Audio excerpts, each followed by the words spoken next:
Hectare use থেকে ছেড়ে দিতে পারে ইস্ট বেঙ্গল। আপুয়ের ইনজুরিটা কতটা গুরুতর?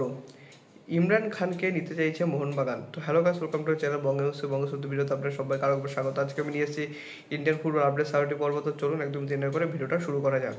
আপনারা যেটা সকলেই জানেন সেটা হলো মাদি তালালের পরিবর্তে কিন্তু রিচার্ড সেলিসকে কিন্তু ইতিমধ্যে সই করিয়ে নিয়েছে কিন্তু ইস্ট বেঙ্গল। কিন্তু সাউল ক্রেসপোর যে অবস্থা, তাতে তিনি কবে মাঠে ফিরবেন সেটা কিন্তু বলতে পারছেন না, অথবা আরও একজন মানে খুব ভালোভাবে তিনি কিন্তু রাডারে আছেন মানে বাদ যাওয়ার জন্য, তিনি হলেন হেক্টর রুস্তে। হেক্টর রুস্তের কিন্তু পারফরমেন্স কিন্তু মানে খুব একটা ভালো নয় বলতে গেলে। হেক্টর এবং হিজাজি দুজনকেই যদি সম্ভব হয় তাহলে সেক্ষেত্রে কিন্তু চেঞ্জ করতে চাইবে ইস্ট বেঙ্গল ম্যানেজমেন্ট। কিন্তু সবার প্রথমে যে কোপটা যার উপর পড়ছে সেটা কিন্তু মোস্ট প্রবাবলি হেক্টর রুস্তে। তাই কিন্তু মোহনবাগান থেকে নিয়ে আসা হচ্ছিল। মোহনবাগান তিনি কিন্তু শিল্ড জয় করেছিলেন, বাট তিনি তার সেই ফর্মের কিন্তু একটুও কিন্তু দেখাতে পারছে না ইস্ট বেঙ্গলে এসে, বরঞ্চ তাকে কিন্তু আরও স্লো দেখাচ্ছে। সেটা হয়তো বয়সের জন্য হতে পারে। তো যাই হোক, তাই কিন্তু ছেড়ে দিতে পারে ইস্ট বেঙ্গল মোস্ট প্রবলি। হয়তো আর এক সপ্তাহের মধ্যে তার সাথে গোল্ডেন হ্যান্ডশেক হয়তো করে নেবে ইস্ট বেঙ্গল ম্যানেজমেন্ট। তার পরিবর্তে কোনো বিদেশি মানে ডিফেন্ডারের সঙ্গে কিন্তু এই মুহূর্তে কিন্তু কথা চালাচ্ছে বলে শোনা যাচ্ছে না। হয়তো বা কোনো ফ্রি এজেন্টকে জাস্ট এই বাকি 4 মাসের জন্য কিন্তু নিতে পারে বলেই আমার ধারণা। আপনারা ইস্ট বেঙ্গল ফ্যান্সরা এই সিদ্ধান্তে আপনারা কি মনে করেন সেটা কিন্তু আমাকে অবশ্যই কমেন্টে জানাবেন। আপুইয়ার কি ইনজুরি সিচুয়েশন সেটা নিয়ে কিন্তু অনেকেই উদ্বিগ্ন, বিশেষ করে মোহনবাগান ফ্যান্সরা। কারণ আপুইয়া কিন্তু ডার্বি ম্যাচ খেলার পর তার নেক্সট যে ট্রেনিং সেশন ছিল সেটা কিন্তু তিনি স্কিপ করে গিয়েছিলেন। মানে তিনি ট্রেনিংয়ে কিন্তু সারাদিন আসেননি। নেক্সট দিন তিনি বল পায়ে অনুশীলন করেছিলেন, কিন্তু খুবই কম সময়ের জন্য। তারপরও তিনি কিন্তু উঠে যান।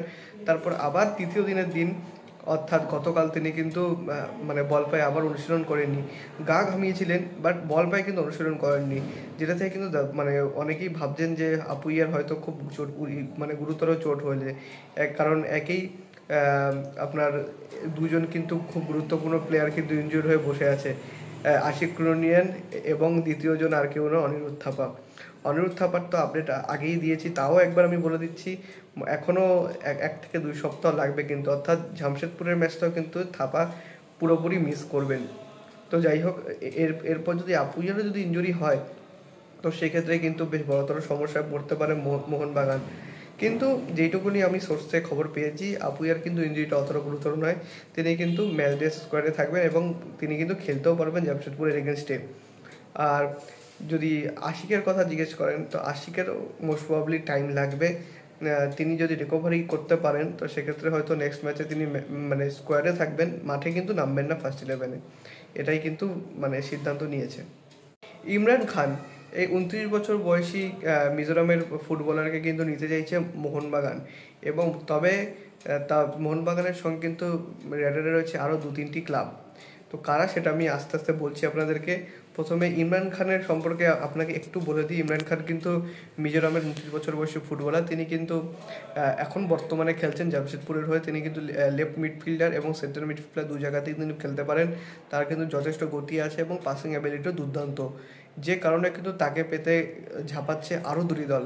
প্রথম দলটা আর কেউ নয়, কেরালা ব্লাস্টার্স। তাদের কিন্তু মিডফিল্ডারের অতি সত্বর প্রয়োজন, তাদের মিডফিল্ডের অবস্থা ভালো না। আর সেকেন্ড যে দলটা সেটা হচ্ছে পাঞ্জাব। তো আচ্ছা, এই পাঞ্জাব মানে মাফ করে ইন্ডিয়ান প্লেয়ারদের দিয়ে কতটা ঝোঁকে সেটা কিন্তু আমরা সকলেই জানি। তো সুতরাং এখন ইমরানকে চুজ করতে হবে তিনি কোন ক্লাবে যাবেন।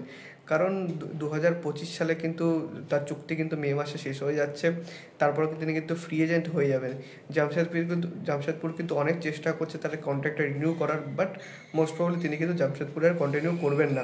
যদি করার হতো তিনি এতদিনে কিন্তু তার চুক্তিটা রিনিউ করে নিতেন। এখনও যখন করেনি তার মানে একটাই সেটা ইঙ্গিত করে তিনি কিন্তু জামশেদপুরে কন্টিনিউ করতে চাইছেন না নেক্সট দিনের জন্য। সেক্ষেত্রে তিনি কিন্তু এই 3টি ক্লাবের কোনো একটা ক্লাবে কিন্তু যেতে পারেন, যদি না লাস্ট মোমেন্টে কেউ মানে হঠাৎ করে এসে মানে কি বলবো মার্কেটে ঝড় তুলে দিয়ে তাকে নিয়ে যায়। কারণ ট্রান্সফার মার্কেট কিন্তু একটা আনপ্রেডিক্টেবল জায়গা। তো যাই হোক, মোহনবাগান ফ্যান্সরা আপনারা কি খুশি হবেন ইমরান খানকে যদি আপনারা দলে নেন, মানে আপনাদের দল যদি নেয়, সেটা কিন্তু আমাকে অবশ্যই কমেন্টে জানাবেন। আজকে এই অবধি ছিল কিন্তু আপডেট ভিডিও। যদি ভিডিওটা ভালো লাগে থাকে ভিডিওটা অবশ্যই লাইক করবেন, চ্যানেলটি সাবস্ক্রাইব করে বেল আইকনটা অবশ্যই প্রেস করে দেবেন আমাদের সমস্ত ভিডিওর আপডেট নোটিফিকেশন সবার আগে পাওয়ার জন্য। এছাড়া আপনারা সোশ্যাল মিডিয়া হ্যান্ডেল ফলো করতে পারেন, লিঙ্ক আমি ডিসক্রিপশনে ফার্স্ট কমেন্টে দিয়ে রাখবো। সব মেক শিওর মাস্ট ফলো দেন। ছোটোখাটো কিছু আপডেট সেখানে আমি দেওয়ার চেষ্টা করি। দেখা হচ্ছে পরে ভিডিওতে। আপাতত bye bye. Glory glory man United.